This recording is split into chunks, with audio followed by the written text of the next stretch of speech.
जैसा कि मैंने पहले बताया था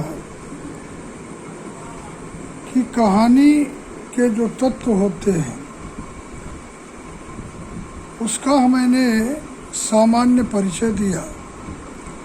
कक्षा 11 के विद्यार्थी ध्यान दें, कक्षा 11 हिंदी में 2 तरह के प्रश्न कहानियों पर पूछे जाते हैं। पहला, कहानी तत्वों के आधार पर कहानी की समीक्षा करना, और दूसरा प्रश्न प्रमुख पात्र का चरित्र चित्रण करना। दोनों में से कोई एक प्रश्न हल करना होता है जिसे आप अधिकतम 80 शब्दों में हल कर सकते हैं। कहानी तत्वों के आधार पर आज हम आपके पाठ्यक्रम में जो निर्धारित है उन कहानियों का एक संक्षिप्त परिचय दे रहे हैं। आप पुस्तक में उस कहानी का पाठ करें, तत्पश्चात इसके आधार पर देखें कि कहानी तत्वों के आधार पर किस प्रकार से सही बैठती है।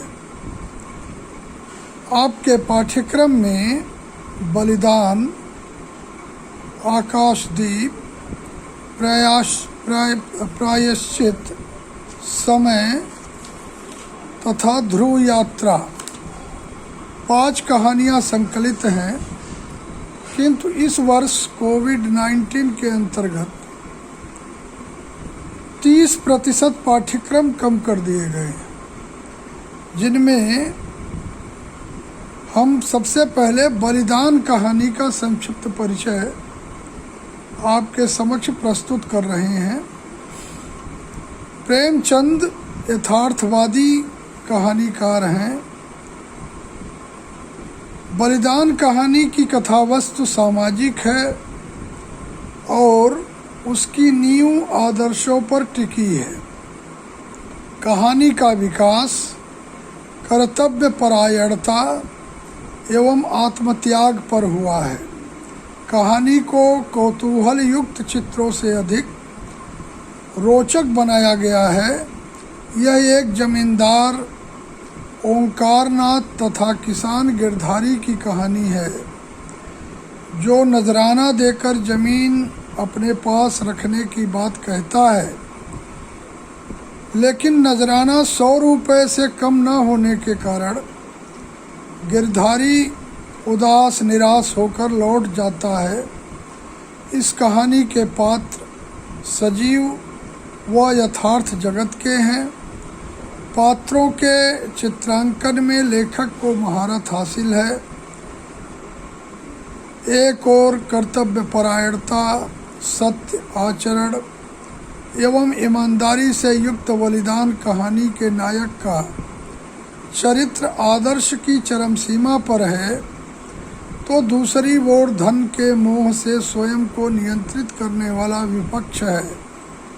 यह विपक्ष कर्म के आदर्श से पराजित नहीं होता, अपितु धन की बागडोर कर्म के हाथों में सौंपकर जीवन की आनंदमयी अनुभूति को प्राप्त कर मौत को प्राप्त करता है।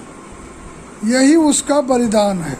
वस्तुस्थित की स्पष्ट व्याख्या, समस्याओं की उत्कर्षता एवं घटनाओं के चित्रण में वर्णनात्मक शैली और स्वाभाविक एवं उचित कथोपकथनों का प्रयोग हुआ है। संवाद अतिरोचक तथा कहानी की गतिशीलता प्रदान करने वाले हैं। कहानी की भाषा शैली पात्र, विषय एवं परिस्थितियों के अनुकूल हैं। प्रचलित एवं रोचक मुहावरों के साथ व्यवहारिक सूक्तियों एवं हिंदी उर्दू के समन्वय से भावों की अभिव्यक्ति सहज एवं सशक्त हो उठी है। इस कहानी में जमींदारी प्रथा पर प्रकाश डालकर कहानी को नया रूप दिया गया है। इसके अतिरिक्त लक्ष्मी पुत्रों द्वारा निर्धन से नजराना बढ़ा कर लेना तथा समय पर मुंह फेरने को उजागर कर वातावरण को उभारा गया है। पिता के अंतिम संस्कार में सब कुछ लगाने, मृत्यु भोज कराने के पश्चात धनहीन होने पर गिरधारी कुएं में गिरकर अपना बलिदान दे देता है। निष्कर्षतः कहा जा सकता है कि कहानी एक निश्चित लक्ष्य को दर्शाती है। यह मानव की भावभूमि को उच्च एवं उदात्त बनाती है। प्रस्तुत कहानी कथानक, कथोपकथन, भाषा शैली, उद्देश्य आदि सभी दृष्टियों से उत्कृष्ट है।